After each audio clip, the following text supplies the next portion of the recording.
अगर कोई एक इक्वेशन हो a plus 2b give 3c, तो इस रिएक्शन में अगर मान लो रेट ऑफ रिएक्शन अगर इस तरह से लिखा हुआ है R इक्वल टू के इंटू ए के पावर 1 और b के पावर 2, तो हम लोग क्या बोलेंगे, order of reaction with respect to A is 1 and order of reaction with respect to B equal to 2. अगर हम कहेंगे overall order of reaction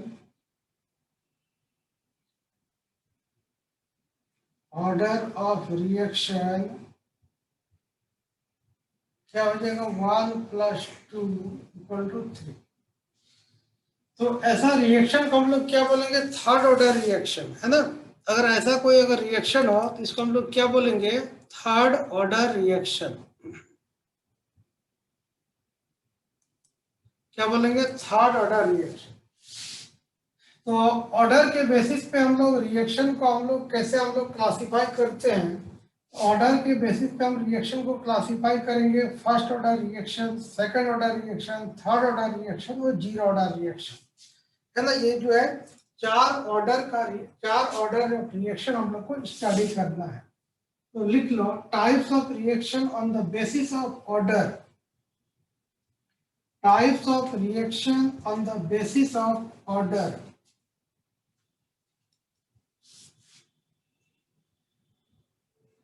Types of reaction on the basis of order। First क्या होता है, first order reaction, second होता है second order reaction,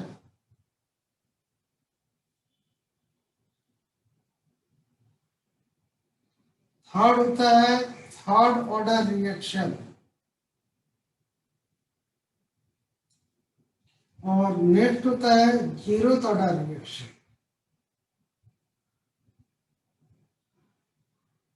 ये चार टाइप का रिएक्शन हम लोग को स्टडी करना है, first order reaction, second order reaction, है ना, थर्ड ऑर्डर रिएक्शन और जीरो ऑर्डर रिएक्शन।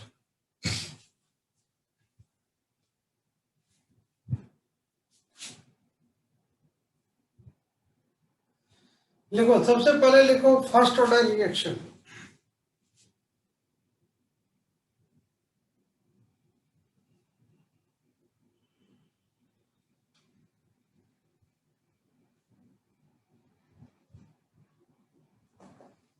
देखो, सबसे फर्स्ट लिखो फर्स्ट ऑर्डर रिएक्शन।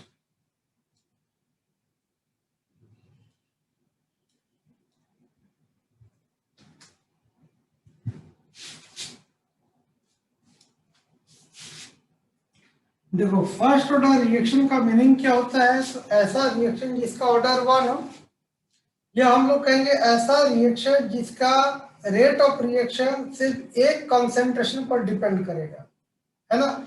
या फिर हम लोग ऐसा बोलेंगे, ऐसा रिएक्शन जिसके रेट लॉ इक्वेशन में कंसेंट्रेशन के पावर का सम 1 होगा, तो उसको हम लोग क्या बोलेंगे, फर्स्ट ऑर्डर रिएक्शन। जैसे मान लो कि अगर कोई रिएक्टेंट ए है और ये कोई प्रोडक्ट बी का फॉर्मेशन कर रहा है, अगर rate of reaction directly proportional A के पावर 1 हो, है ना, that means R equal to के इंटू ए का कंसेंट्रेशन हो, इसको हम लोग क्या बोलेंगे, फर्स्ट ऑर्डर रिएक्शन। यह है first order reaction, first order reaction. तो फर्स्ट ऑर्डर रिएक्शन का मीनिंग क्या होता है, तो ऐसा रिएक्शन जिसका रेट ऑफ रिएक्शन सिर्फ एक कंसेंट्रेशन के चेंजिंग पर डिपेंड करता है। अगर एक कंसेंट्रेशन का, एक रिएक्टेंट की कंसेंट्रेशन को चेंज करेंगे तो रेट ऑफ रिएक्शन क्या होता है, चेंज हो जाता है ना। मान लो कि अगर यहाँ पे दो रिएक्टेंट होता है A plus B gives C और दोनों के कॉन्सेंट्रेशन पर अगर डिपेंड करता तो इसको हम लोग फर्स्ट ऑर्डर रिएक्शन नहीं बोलेंगे। जब सिर्फ एक कॉन्सेंट्रेशन टर्म पर डिपेंड करेगा तो उसको बोलेंगे फर्स्ट ऑर्डर रिएक्शन। या सिंपल वे में हम लोग बोलेंगे ऐसा रिएक्शन जिसके रेट लॉ इक्वेशन में कॉन्सेंट्रेशन की पावर 1 हो, है ना, कॉन्सेंट्रेशन की पावर 1 हो, उसको हम लोग क्या बोलेंगे, फर्स्ट ऑर्डर रिएक्शन। लिख लो the reaction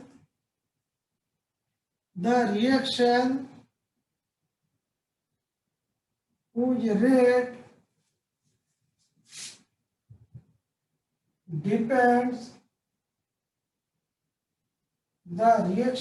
rate depends on the change of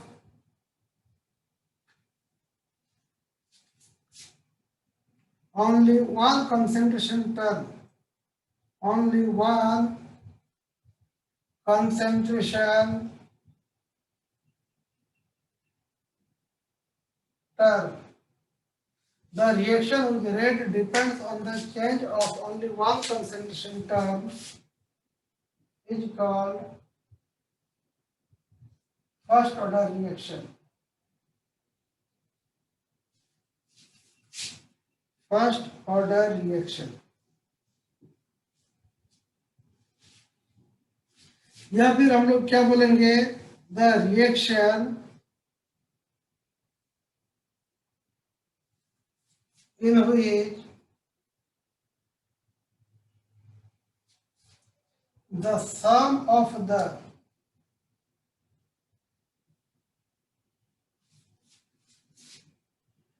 power of concentration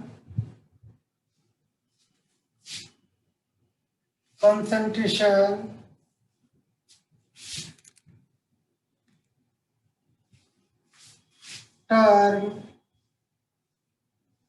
in its rate law equation. The reaction in which the sum of the power of the concentration term in its rate law equation is 1 is called first order reaction. First order reaction.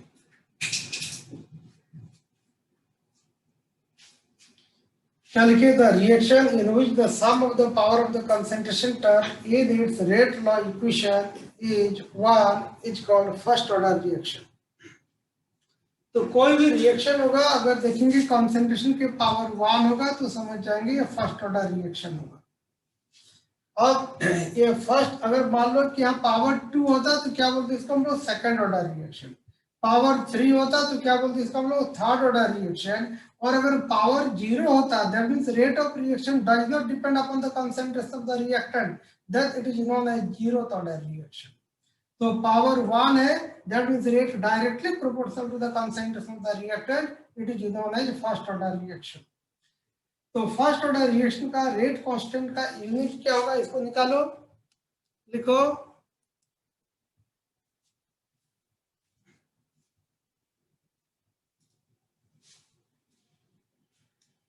Unit of rate constant, unit of rate constant of first order reaction, first order reaction, unit of rate constant of first order reaction.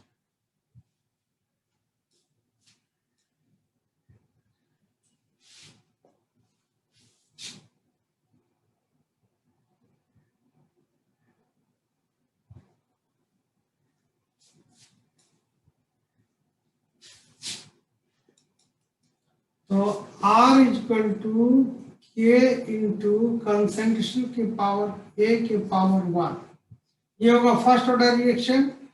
K equal to क्या हो जाएगा, R by A, और R का meaning क्या होता है, are का unit क्या होता है, यूनिट ऑफ के अगर लिखेंगे हम लोग, यूनिट ऑफ के, तो यूनिट ऑफ आर क्या होता है, मोल पर लीटर पर सेकेंड। और ए का कंसंट्रेशन का यूनिट होता है मोल पर लीटर। मोल पर लीटर कैंसिल, तो इसका यूनिट हो जाएगा पर सेकेंड। कोई भी अगर फर्स्ट ऑर्डर रिएक्शन हो उसके लिए के का यूनिट क्या होगा, पर सेकेंड।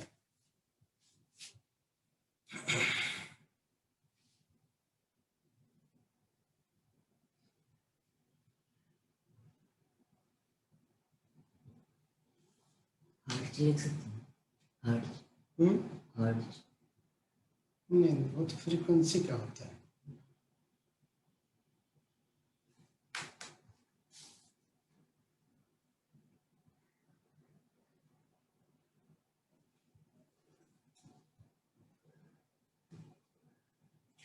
तो किसी भी ऑर्डर ऑफ रिएक्शन हो, है ना, उसका एक कैरेक्टरिस्टिक वैल्यू होता है रेट कांस्टेंट का।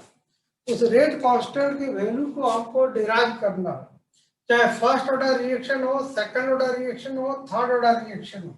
इस के का जो फॉर्मूला होता है प्रत्येक रिएक्शन के लिए अलग अलग होता है।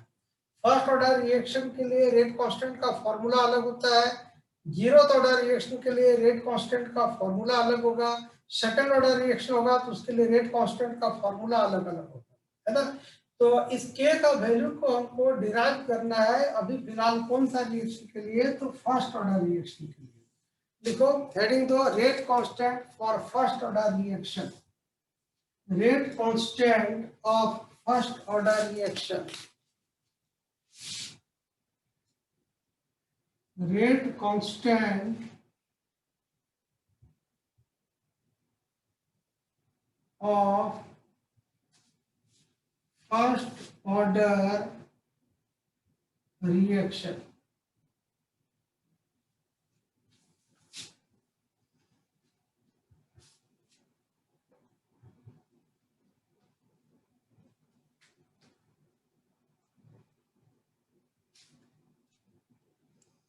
देखो मान लेते हैं इसका हाइपोथेटिकल केमिकल रिएक्शन है, ए से प्रोडक्ट का फॉर्मेशन हो रहा है बी।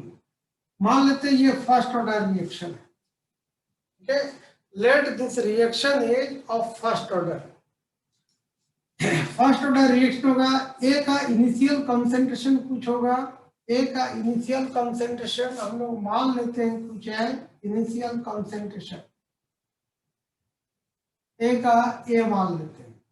अभी रिएक्शन नहीं हुआ है, तो जब रिएक्शन नहीं हुआ है तो बी का कंसेंट्रेशन हो जाएगा क्या, 0। ए का इनिशियल कंसेंट्रेशन हम लोग मान लिए ए है, बी अभी कुछ भी नहीं बना है तो बी का कंसेंट्रेशन क्या हो जाएगा, 0। After time T, after time T, T time के बाद मान लेते हैं ए का x मोल पर लीटर रिएक्शन में पार्टिसिपेट कर रहा है। इसका देखो अगर 1 मोल पर लीटर रिएक्शन में पार्टिसिपेट करेगा तो इसका 1 मोल पर लीटर बनेगा। अगर इसका 2 मोल पर लीटर रिएक्शन में पार्टिसिपेट करेगा तो इसका 2 मोल पर लीटर बनेगा। इसका मान लेते हैं x मोल पर लीटर रिएक्शन में पार्टिसिपेट कर रहा है। इनिशियली कितना था, ए था, ए में से माइनस कर दिए हम लोग कितना, x, इसका बनेगा कितना, x,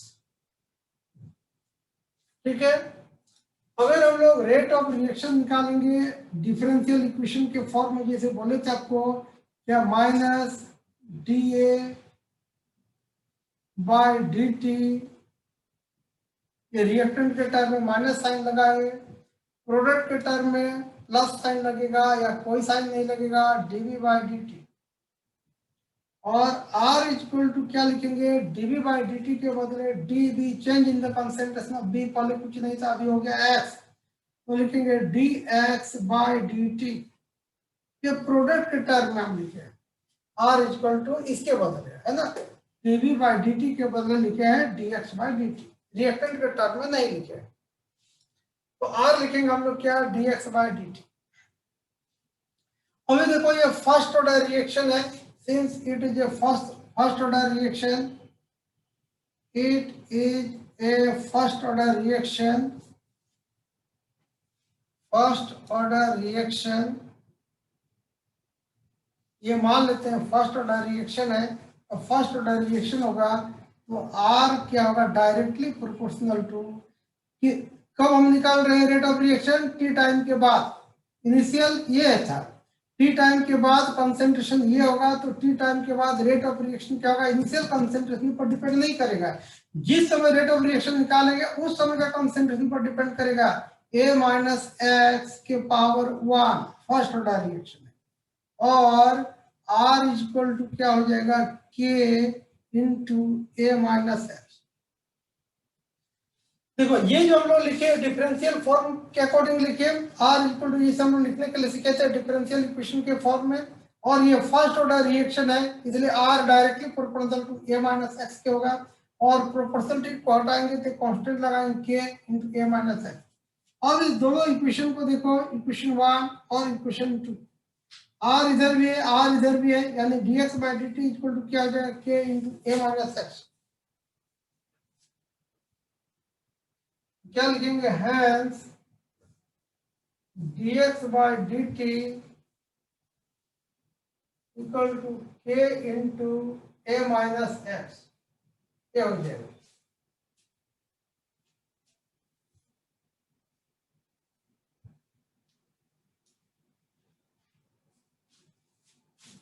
और क्या हो जाएगा, dx by a minus x equal to k into dt, और इसको इंटीग्रेशन करेंगे, इस इक्वेशन को क्या करेंगे हम लोग, इंटीग्रेशन करेंगे, और integration the above equation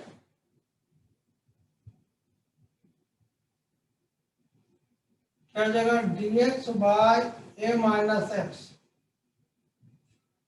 equal to k into d t, k तो कांस्टेंट है, ये कॉलम कर देते हैं डी टी।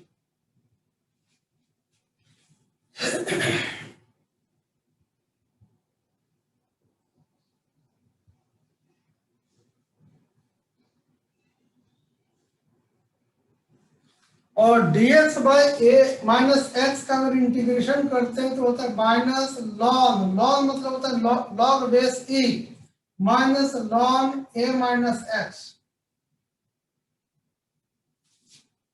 इक्वल टू क्या हो जाएगा, k इंटू डी टी का हो जाएगा t, और एक इंटीग्रेशन कांस्टेंट ऐड करना पड़ता है ना, c क्या है यहाँ पर, c है integration constant, integration constant, constant.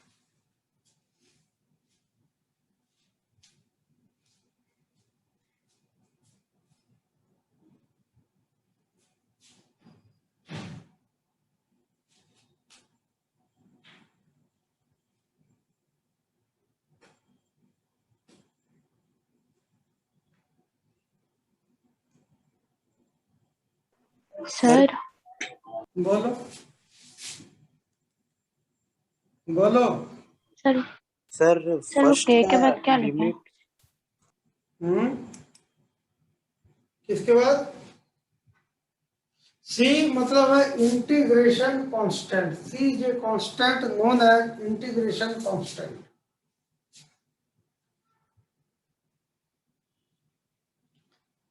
देखो सर इनिशियल ओकेटी लिखा है क्या, है, सर ओकेटी लिखा है क्या, हाँ ये k तो कांस्टेंट है, इसका इंटीग्रेशन होगा नहीं, dt ये वेरिएबल क्वांटिटी है, और dt का हो गया t, लेकिन एक इंटीग्रेशन कांस्टेंट ऐड हो जाता है plus c।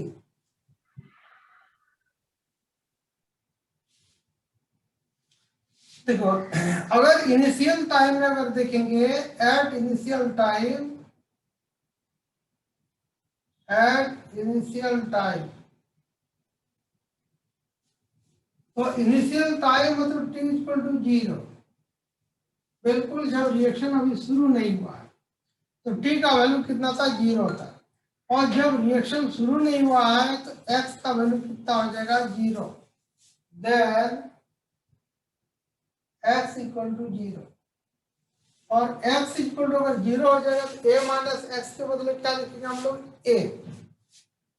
a minus x के बदले कितना हो जाएगा, a, हेंस क्या हो जाएगा, minus ln a minus x, x का वैल्यू हो गया 0, तो minus ln a equal to k t plus सी।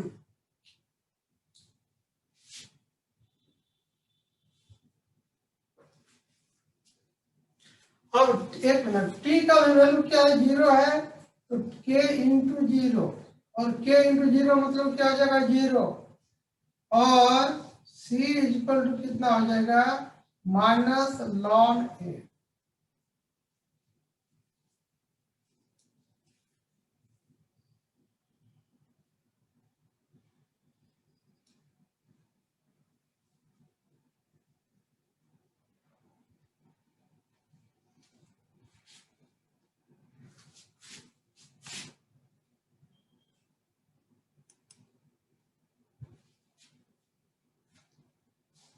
लिख लिया सर। देखो ये जो है, इस इक्वेशन को कुछ मान लो है ना, मान लो थर्ड इक्वेशन मान लो, तो c का वैल्यू को इस थर्ड इक्वेशन में हम पुट करेंगे तो देखो क्या रिजल्ट आता है।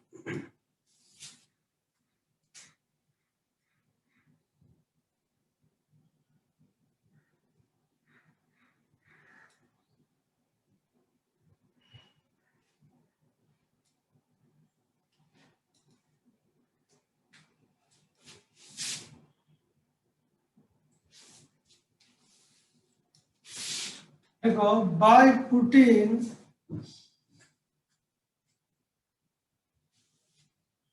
the value of c in equation 3, और इक्वेशन 3 में क्या है, देखो minus ln a minus x equal to k into t plus c के बदले हम लोग क्या लिखेंगे, minus ln a। Ln a मतलब होता है लॉग बेस ई ए, है ना, लॉन मतलब लॉग बेस ई। लॉग दो टाइप का होता है, लॉग बेस ई, लॉग बेस 10। तो यहाँ पे लॉग मतलब क्या है, लॉग बेस ई, और minus ln a minus x equal to k t minus ln a. अब इस टर्म को हम लोग इधर ले आएंगे तो क्या हो जाएगा, ln a minus ln a minus x equal to हो जाएगा के टी, और देखो log a minus log b equal to क्या था, लॉग ए बाय बी। इसके बदले हम लोग क्या लिखे, log a by a minus x equal to के इंटू टी,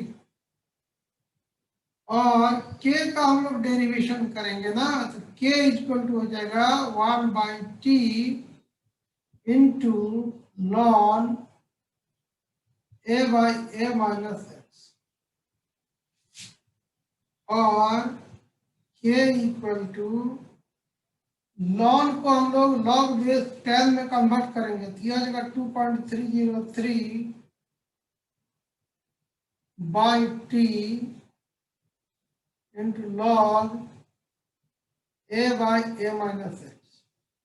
और ये जो फॉर्मूला होता है ये अप्लाइड होता है सिर्फ और सिर्फ फर्स्ट ऑर्डर रिएक्शन के लिए। तो k का जो ये वैल्यू निकलेगा ये सिर्फ फर्स्ट ऑर्डर रिएक्शन के लिए अप्लाई कर सकते हैं, है ना। This equation is the characteristic equation of first order reaction applied only for first order reaction, applied only for first order reaction,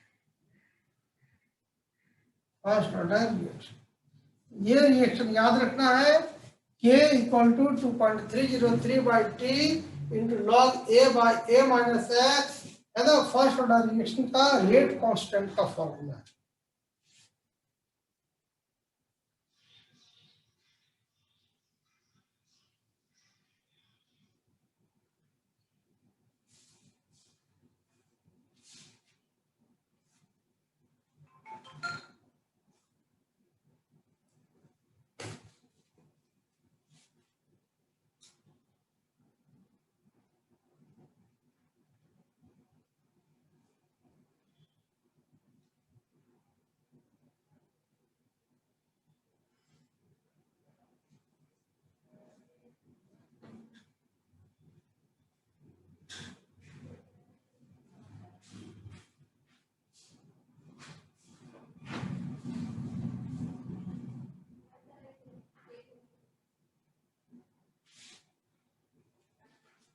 लिख लिया?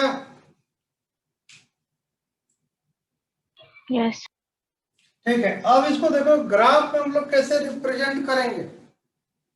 देखो ग्राफिकल रिप्रेजेंट, ये फॉर्मूला याद रखना है, डेरिवेशन भी याद रखना है। स्कूल के एग्जाम में डेरिवेशन भी पूछेगा और बाकी फॉर्मूला को तुम लोग को बहुत आगे अभी बढ़ाना है। लिखो ग्राफिकल रिप्रेजेंटेशन। सर बोलो। सर वो dx divided by a minus x में सर लिमिट्स रहेगा ना सर? हाँ लिमिट रहेगा, तो लिमिट का अलग चीज होता है, इसका लिमिट का ऐसे जरूरत नहीं है। जनरल फॉर्मूला पढ़े होंगे ना कि dx by a minus x का अगर हम लोग इंटीग्रेशन करेंगे तो माइनस लॉन a माइनस होता है। जी सर इस राइट साइड में तो सर लिमिट्स नहीं है, इसीलिए सर कांस्टेंट हाँ लगाना सर। हाँ सर तो लेफ्ट साइड में फिर क्या 0 to x जाएगा सर वो? हाँ, मतलब पहले तो जीरो था, पहले कुछ बना नहीं था,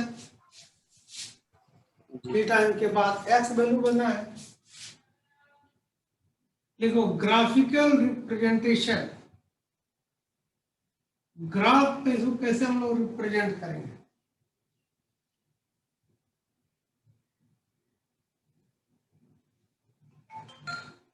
ग्राफिकल रिप्रेजेंटेशन,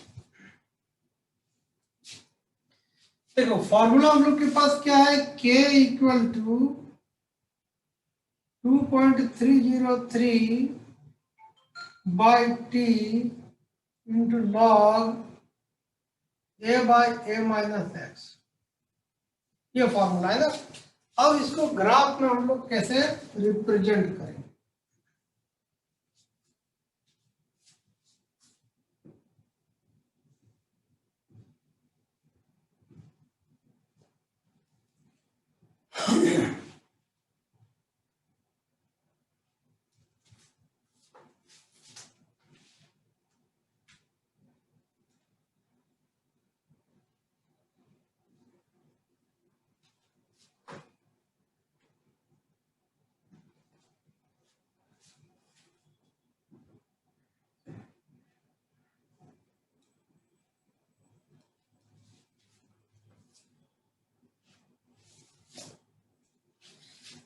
देखो टी को इधर ले जाएंगे तो हो जाएगा के टी, 2.303 को इधर ले आएंगे तो हो जाएगा 2.303 equal to log a by a minus है, ऐसा लिख सकते हैं क्या। और k t by 2.303 equal to log a minus log a minus x, ऐसा हम लोग लिख सकते हैं। लॉग a माइनस एक्स को इधर ले आएंगे, क्या हो जाएगा, प्लस में हो जाएगा log a minus x equal to log a minus, इसको उधर ले जाएंगे तो माइनस हो जाएगा, क्या हो जाएगा k बाय 2.303 इंटू टी। ऐसा इक्वेशन लिख सकते हैं कि नहीं बोलो। इसी को चेंज करके हम ले आए हैं ये इक्वेशन। कोई दिक्कत है बोलो। तो अगर दिक्कत नहीं है तो लॉग ए माइनस एक्स और टी के बीच एक ग्राफ प्लॉटिंग करेंगे हम लोग।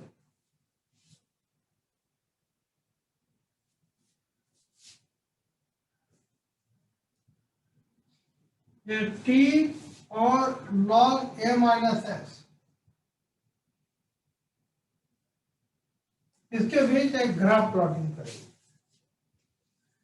इसका ग्राफ कैसे प्लॉट करेंगे, देखो अगर t का वैल्यू जीरो भी अगर हो जाएगा तो ये वैल्यू जीरो होगा, लेकिन ये जीरो नहीं होगा। अगर t का वैल्यू जीरो भी हो जाएगा तो log a माइनस एक्स का जो वैल्यू होगा वो log a होगा। यानी इस t का वैल्यू जब जीरो होगा तो यहाँ पर अगर इसको इंटरसेक्ट करता है तो ये जो वैल्यू होगा ये हो जाएगा log a। अब जैसे जैसे टी का वैल्यू को बढ़ाएंगे तो लॉग ए में से ये जो नंबर होगा ये नंबर को माइनस करते जाएंगे। जितना ज्यादा टी का वैल्यू होगा इसका वैल्यू उतना घटेगा, है ना, क्योंकि इसका वैल्यू तो फिक्स्ड है। और इस वैल्यू से इसका वैल्यू को माइनस करते जाएंगे, टी का वैल्यू बढ़ेगा, इसका वैल्यू क्या होगा, डिक्रीज होगा। With increase in the value of T